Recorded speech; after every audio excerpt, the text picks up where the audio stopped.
Hello, my podcast people, and thank you for joining me for yet another episode of my favorite podcast. If you're tuning in, listening, watching on the day that it drops, it is Monday, July 14th. Welcome to mid-July, Jesus. And welcome back from Switzerland to me and Lex. What a trip. If y'all don't know, Lex and I went to Gstaad. I'm honestly not sure if you pronounce the G. Some people there were saying it, some weren't. We went to Switzerland for 8 days to watch a professional beach volleyball tournament, and it was fucking awesome. Our friend Kim Hildreth, she was in the qualifiers for the tournament, and it was a bit of a bucket list trip for both Lex and myself. So with a little bit of peer pressure from Kim, we YOLO'd it. And that's what I want to talk about today. Not YOLOing it, but just the trip in general. So, you know, I kind of want to say that this is like a niche episode, but it's niche in that if you like me and you want to hear about the trip, this is what we're going to do this episode. There's no like business lessons or anything like that. I just want to recap the trip. I have a lot to say about it, some life reflections and such. And so that is what I'm talking about today. If that's not your cup of tea, your cup of joe, whatever the phrase is, cuppa, that's what they say some more places. If that's not your cuppa, that's fine. Go to the next episode. But talking about Switzerland, recapping the trip. First off, folks, Switzerland is not close. It is not close to here. We had a connecting flight going both directions. We flew to Dulles in DC, and that was it's like a 5.5 hour flight there, and then an 8.5 hour flight from Dulles to Zurich. We went to a great lounge in Dulles, and we got to go on the People Movers. If you are a DC person, then you know about the People Movers. And I actually used ChatGPT to learn about them and figure out what it was. I took a picture and just uploaded it. They're like outside. There's these big, they kind of look like Transformers, honestly. But I took a picture and I was like, what is that? Actually, Lex pointed them out. She was like, look at that. And so I took a picture and it was talking about the People Movers. And then we actually got to ride them just because that's how you had to get between the two, or it was one of the ways to get between the terminals. So we did that. On the way back, it was a 10-hour flight because we connected to Chicago, worst fucking airport, hate that airport. And then we had like a 4.5-hour flight home from there. So we used points. I used points from my Chase Sapphire Reserve card, got premium economy going there, and learned that, yes, I do in fact need to wear my compression socks. So I put them on. I have flown for years. I used to travel a ton for work with rock tape and everything, and I got into wearing them. Then I use, Comrade is the company. And yeah, it's just sitting there. Like, it's not, we couldn't do the full recline. They actually didn't have any more tickets. And then when you want to buy them, that was like literally $4,000 more per person. And I was like, are you crazy? But we got premium economy. So like if you ever gone and flown first class on a domestic flight, it's the same as that. Like, it doesn't lean all the way back. It's only 2 seats per row. They're wider. They give you food. And it was good. It was good, but I definitely need to wear my compression socks. I use points that I've had accruing since like 2015. I had a patient that was like, get this credit card, the Chase Sapphire Reserve, get it, and put everything on it. And that's what I did. And then I was like, oh, I have like a lot of points. So use some of them. If you don't have a Chase Sapphire Reserve card and you like to travel, maybe look into it. Or maybe not, because the fee is going up to $750 a year. There are worse things, but also, wow, that's a little aggressive. But I do have a referral code. We'll drop it in the show notes because why not? But the lesson that I want to share here, because you already know, like I always got a lesson with something, but the lesson I want to share here is that your trip starts the minute you leave your house. The minute. So yes, get a better Lyft. We don't use Uber, using Lyft. Go for lounge access. Absolutely. Get a 3-hour layover. And this way you don't have to like rush. To me, tight layovers are the worst because if anything goes wrong, you're fucked. And you know people aren't going to let you off the plane first. So have a longer layover if you have to have a layover. Like, I always prefer direct, but listen, we were going all the way, across the ocean. So I'll allow it with the layover. Pay for the better seats if you can afford it.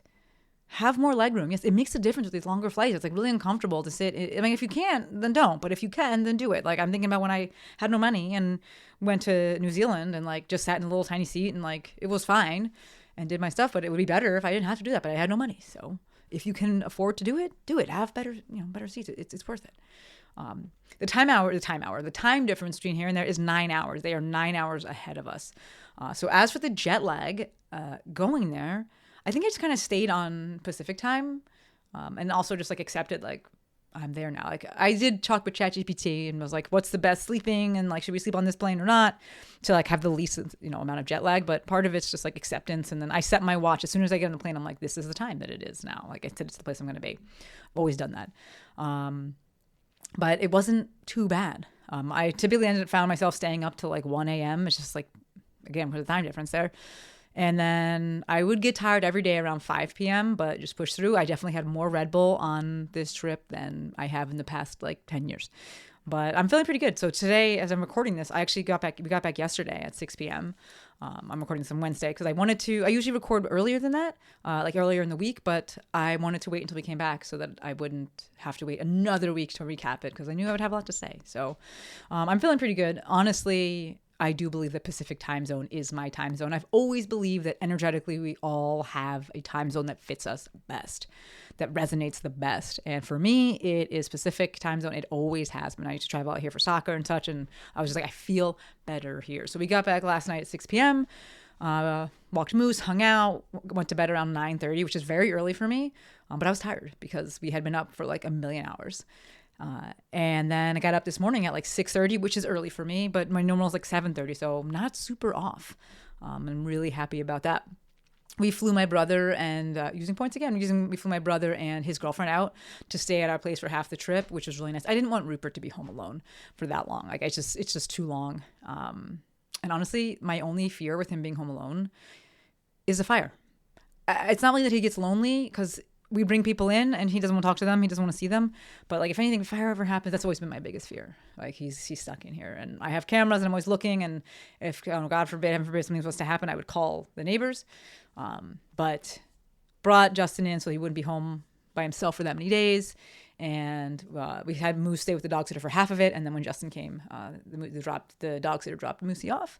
And Rupert stayed underneath that chair back there for like the whole time. He was in the dresser actually when I got home. But it's okay. He was happy to see us. Both of them are happy to see us. Rupert's been asking for all the attention today and I will gladly give it to him. But Gstaad itself, beautiful. Huge ass green mountains and hills. And it was actually unseasonably hot when we were there. And I wasn't mad about it. Y'all know, give me some heat. We did, though, get a heavy-ass hailstorm the first day, and I was like, excuse me, is this, like, the whole trip? Because I can't be doing this. And then it was a torrential downpour the second day, and there was there's no volleyball. No, excuse me. There was volleyball. No volleyball the first day, so we were just there, and we had that hail. The second day, we got caught in that storm. We just kind of, like, hid under this overhang. Lex and I had brought rain jackets and stuff because we knew it was supposed to rain. We just kind of accepted it and it was okay. It ended up being fine. It didn't really rain for the rest of the time we were there. Everyone that's in the volleyball circuit, the volleyball world, says that Gstaad is the best stop on the tour. And I can see why.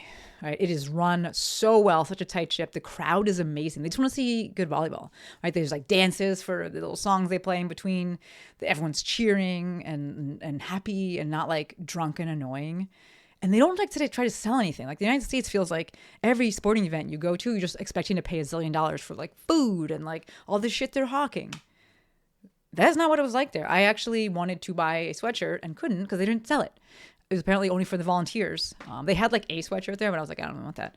But that was like such a, like buying things was such like an offshoot. It wasn't that by no means like the centerpiece for the event. And it was very different and I loved it. I was like, can I give you my money? And they were like, no. And I was like, okay. Like we did have to pay for the tournament, which I don't mind. I'm like, yes, let me pay to get into this thing. It was like $200, $250 for the week.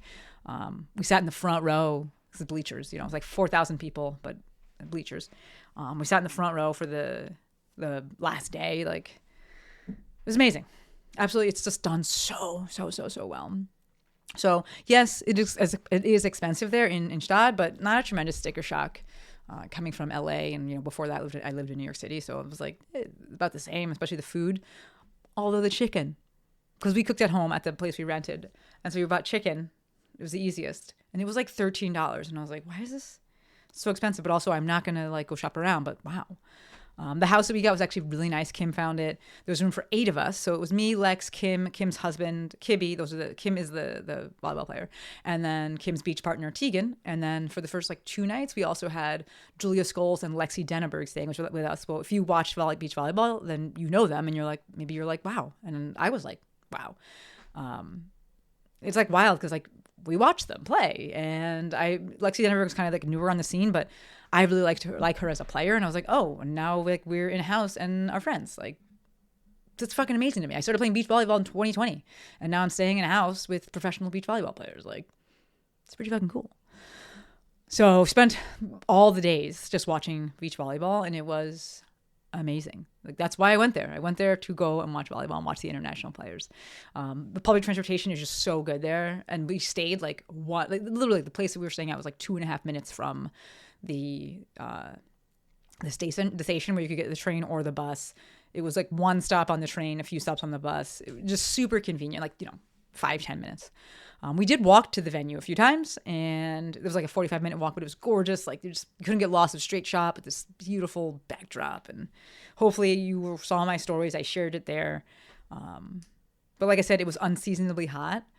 So yes, it was very warm. Tried to get in the shade, but also they had a river behind the side courts, and it was like an ice bath. It was like very cold, but it was so refreshing. And it's warm if I'm getting in it, and I'm definitely going to miss that.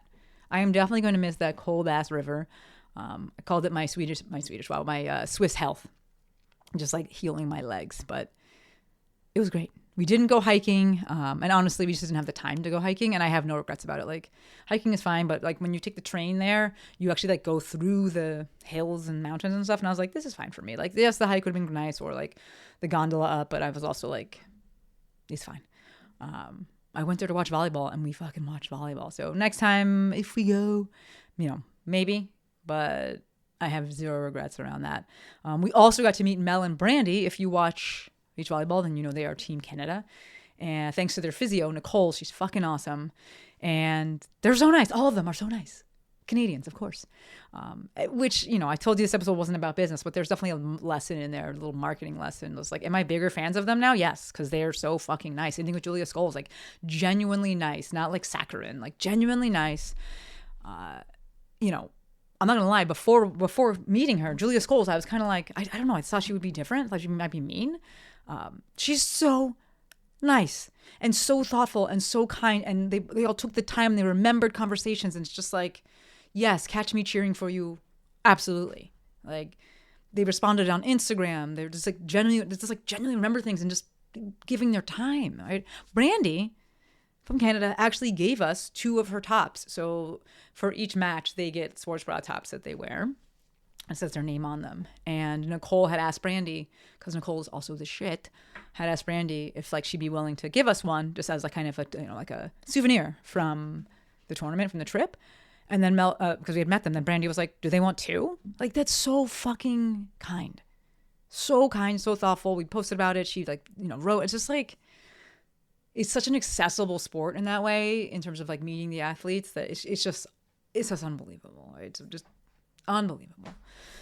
But like I said, all the days, the whole days, every day was volleyball. And the evenings then we just went and chilled at the house, which was actually really nice to do, and got to hang out with Kim and her husband Kibby and talk to them and Tegan and just get to know her better. And it was just a nice reminder of like, this is what life is about, right? The people that you meet and listening to them and hearing them and spending time with them. And we made dinner, we ate outside, we had some wine, we listened to the train go by, the birds were chirping. It was like 9:30 at night. It doesn't get dark till like 10 because it's so far north in latitude. And we could hear the river in the background, and like it was so refreshing and rejuvenating. And I'm not gonna lie, it felt really good to be outside of the States for the 4th of July and not to worry about just like fucking fireworks and just dumb shit. And it just felt different over there in general, like just different vibes. And part of it is like, it was sitting and reflecting, is it felt like capitalism was not so in your face and shoved down your throat. Like, don't get me wrong, Gstaad it's like if you go to Abbot Kinney here, it's like a very rich, very, I don't understand to say it, it's affluent, as it is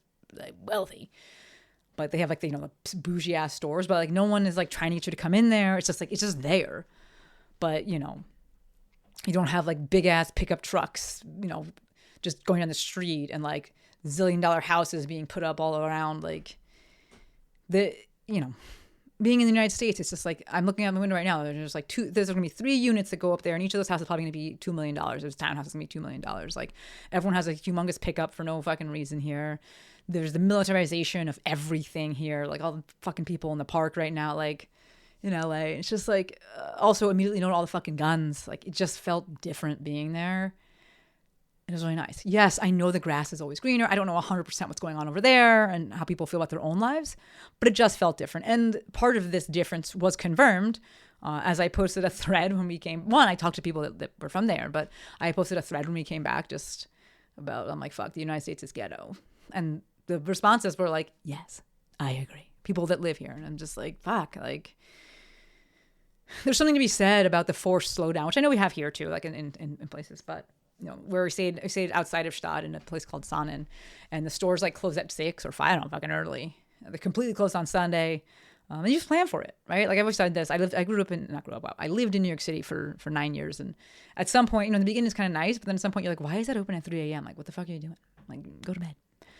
And like this convenience, there's something to be said. Like, we don't need that much convenience. And if you want to have it, okay. But like, it was nice to be on the other side of it. We actually had to have some of Kim's food because we didn't plan well enough. One day we wanted to stay for the games, and then we didn't. I was like, oh, we have this. We don't have like anything to go with this because I bought food but not enough, and so we had to have some of Kim. Kim was like, yeah, take some of ours. We made it, and I think there's definitely a lesson there, like neighbors and community and things like that. The one thing that I liked, but also was like, was the bells. So we stayed near this church. So I went to Georgetown, and at Georgetown there is a bell that goes off. So you know the time, right? It goes off every quarter of an hour, and the top of the hour it rings a little bit different, so you know what hour it is, which I actually really liked. They had that, but here or at Sonnen, on Sunday at 8 a.m., the bells ring for 15 minutes, and I was like, are you fucking kidding me? I was gonna get up at 8:30 because we didn't have to go to the games. The matches didn't start till 10. And I was like, okay, we'll get there, we'll walk. And actually, no, excuse me, I was going to get up at 8 and the bells started ringing. We're going to leave at 8:30. We're going to walk. It takes about like half an hour to 45 minutes. Like, it depends on how slow you're walking and how many pictures you're taking. I wanted to get to the games like an hour early, so that's when you got the front row. 15 minutes, though. That's aggressive. 15 minutes is aggressive. So definitely would be better if they did that at noon, but they didn't. So the only downside to me, that's the only downside. I guess the other downside was that people weren't very nice.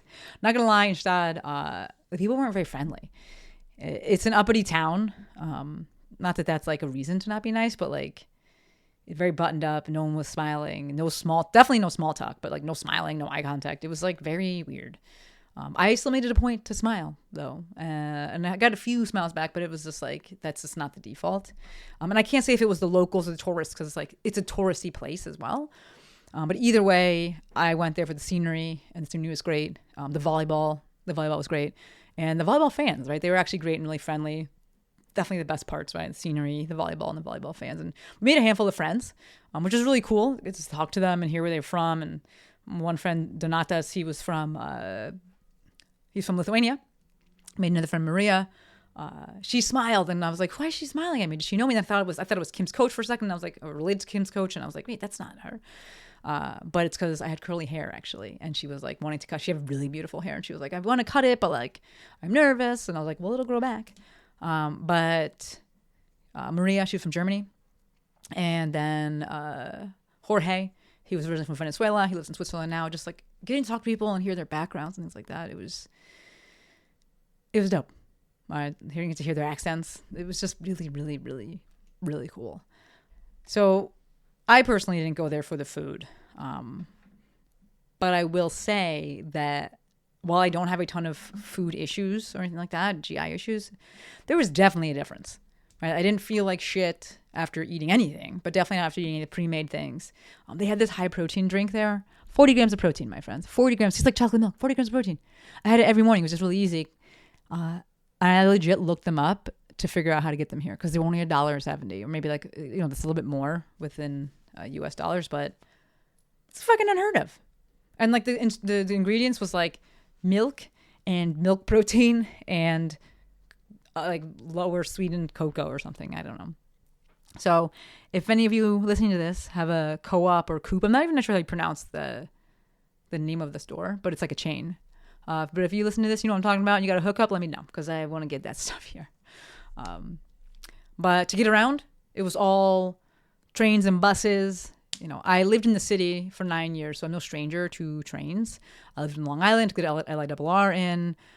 But the trains there were convenient. The trains in Gstaad and in Switzerland were convenient, and they were clean, and they were on time, and they were announced they announced everything in every language, which I was like, wow.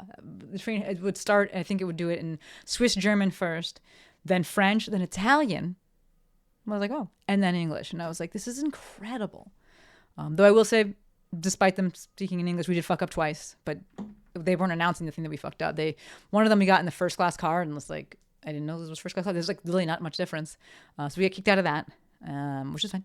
And then once we were on the train, and apparently the cart, like 2 carts were reserved for this like group of school children. But there was like, I was like, how would we have known this? And there was like this little thing that's over the seats. Like there's like a little digital thing that says the seat number, but then it said other words in it, but I know the words was school. I thought it was the German word. I don't know what it was. So we got up, stood in the cramped hallway, and then it was only like 2 stops away from where we were. This is when we were going, the last day going to Zurich. So we spent the last day in Zurich, and it rained for a lot of it, but people definitely much nicer and friendlier. I will say that. We booked a hotel, also on points, in the airport, which is like something I used to do when I was teaching. It's just so convenient because when you have to get up the next day to go to the airport, it's just like the best. So if you ever have that as an option, do it. Convenience, baby. In that regard, convenience. Having a store open at 3 a.m., you don't need that though. But Lex planned out like an entire walking trip for Zurich, mainly based around chocolate. And I was happy. It was great. I happened to join her. I don't really care about chocolate, but it was good to spend the day with her and doing things she wanted to do, even if it was raining. But the icing on the cake was we hung out with Insta homie Claudia Liebman. She made up with us. She took my last round of the intensive, and we've kept in touch via social, and she lived there, and Lex set it up somehow that we met up and spent literally like the entire day with Claudia. And it was super helpful having a local person as a tour guide, because we had places we want to go to, but then like as we're walking, Claudia's like, here's this and this. And one of the things we didn't have on the tour that was my favorite part was this big ass clock. There's like these 2 churches that are there, and the clock face is 28 feet. I looked it up later, 28 American units. It's like, I don't know. I don't remember the meters, but it was huge. So that was one of my favorite parts. And we also put a lock on the like Loch Love Bridge, which was really nice. We had raclette, which is a type of melty cheese. A type of cheese, and then the process I think also is like eating it like that where it's melted is also like raclette, I think. But it didn't make my stomach hurt at all. No problems. We got lots of chocolate, had cappuccinos. We talked about the U.S. politics. It was just a really good day. The sun came out. It was great. Right at the end, we went back to the hotel, and we had burgers and fries in bed while we watched The Queer Ultimatum. That show is a fucking disaster. Therapy for everyone. Therapy all around. But it was just a really nice like way to end the day, and it's like relaxed and just chill, and there's no stress. And the hotel room had automatic blackout shades. Not blinds, I guess I should say automatic blackout blinds. So it had like the shades or the curtains, that like every hotel has, but then it has a button, and these like legit metal shades go up and down, or metal blinds go up and down. The Airbnb had it. You all know I'm a Verbo person, but Kim booked the Airbnb, so what can I say? But the Airbnb had them as well, and it's just like a thing because it's so north in the latitude. It gets dark very late, right? So it stays light very late, and then it gets light early. And so in order to sleep, like I wear an eye mask anyway, but it's just really cool that that's like a standard thing, right? Like the rental had the blackout blinds, the hotel did it. Just everything felt nice there. Right? Just like nice. The airport was nice. The train station was nice. The blinds, being able to, I carried these drinks around. I like the place we were staying in, the hotel airport, the airport hotel, I guess. It was like in this big like kind of courtyard thing. There was some of their businesses and such. And I was like, can I get a drink? Is it okay? Can I buy a drink and carry it to my room? And he was like, of course. I don't fucking care. But it's like no lid or nothing. He was like walking through the courtyard, and it was fine. It was fine. It was not a big deal at all. And I'm just like, this is just nice. And also my favorite part, folks, no tipping. It's great. I don't want to have to fucking tip. I have no problem tipping, but we tipping on everything. I'm like, I just make things more expensive so that people get paid fair wages. Like I fucking hate tipping culture. I hate it. I hate it. I will gladly pay at a minimum 20%. I will always pay that, but I hate it. I hate that it's always the fucking thing. Like, pay your workers. It's very weird to me that we have that, but there was no tipping. The price is the price, and that was great. I did do a little bit of work while we were there. I didn't mind at all. This is why I have the online business, for time flexibility. Time freedom is a farce, but time flexibility, very real. There's always something to be done, but you have to do it on your own schedule. And I'm not a do it super early type of person. I did the things that I could do early, that I wanted to do early, that I legit couldn't do while I was there, like, podcast episodes and things like that. But the other stuff, I just did it there. I took a legacy call that day that I got there and took it at 8 p.m. I wrote my Mafia email. I wrote my Maestro Musing email. I wrote my Tuesday email on the flight back home. Like, I'm fine with doing work like that. I think that's all about knowing yourself and how you operate. And to me, it's more stressful to try and get it done early and scheduled a million days out. There's also something to be said for me about keeping things timely. Like, I didn't do this episode beforehand because I wanted to be able to record about this stuff, and I couldn't do that beforehand because the trip hadn't happened, right? So all about knowing yourself and how you best operate. But on the way home, we flew into Chicago, and I'm not going to lie, I got there and I was like, fuck, man, the United States is ghetto. It's ghetto. I left the country before. I have traveled, but things were different this time, and I was different this time, and coming back this time, I was just like, damn, it's fucking ghetto. Like, it just feels like everything here is about money, and there's not enough fucking seats. Chicago sucks. Like, there's not enough seats there. And I'm like, they do this shit intentionally, so you got to fucking walk around and buy stuff. And like, there's space for seats on the other side, but instead they have these like chairs that you're supposed to pay $5 to get this shitty massage. And I was like, no, I'm fucking sitting in this chair. It's dumb that you don't have a regular fucking chair. Like, you know how many people are on a flight. You know how many flights are coming in. You know how many you need, and you don't have nearly enough. That shit grinds my gears, right? Like, the flights are overbooked. Why? Because of money. There's like a zillion people there. There's people stressed out, and people wearing American hat shirts and hats, American flag shirts and hats, and just like weird messages. And I was like, God damn it. Just God damn it. All right, don't get me wrong. I feel very fortunate to live where I live, especially when I relates to the South Bay. And I don't leave the South Bay bubble for that reason. But, and I'm not here to have this be like a fuck the USA episode. That's the point. That's not how I feel. But I was just like, damn, like, you see things, it puts things in perspective. Like, leaving puts things in perspective. My guy, J Code, he did a really good post on the 4th of July. We'll link it here. Thank you, Courtney. Thank you, Joe. Just that we can do better. Like, that's what his 4th of July post was about. Like, we as a country can do better, right? Coming back from a different country shines a light on the bullshit that is, American exceptionalism and the stories that we've been fed and led to believe, and we can do better, right? Nice things exist, and we have the money and the ability to do those things and have those things, right? Like, we can do better. Better exists, and we can do better, right? Even simple, the fucking blackout blinds, the $1.70 protein drink that was 40 grams of protein and tastes good and doesn't make you feel like shit. The public transportation that you actually want to take, right? That you're safe on, that is clean, right? That's on time. We can do that. And we can add to, because it's friendly. I will say it was friendlier here in the United States. Like, we can add that friendliness to all these things. We can do it. Right? So, again, this was not at all intended to be like a fuck the United States episode. Just, I'd be remiss if I didn't share my feelings around that, because that's the big thing that I am feeling now, being back, of just like so grateful to be here, and also we can do better. I do know that it is expensive to travel, and so I want to make sure that I also acknowledge that. But another takeaway for me is that if you have a trip that you are thinking about and that you want to take it. Maybe something you want to be doing, go do it. Like, the time just goes by so fast. I can't believe that, like, I'm back from the trip. Like, Lex and I have been planning this thing. It was a very last minute planning, but I moved around my press publish, that podcasting program I run. I had to move it around, but I asked them first. I'm like, I'm thinking about this trip, and would it be okay if we skipped a week and then move the call? And they were like, you have to go. We will not let you. We will not let you actually come to the call. You have to go. But I'm already fucking back.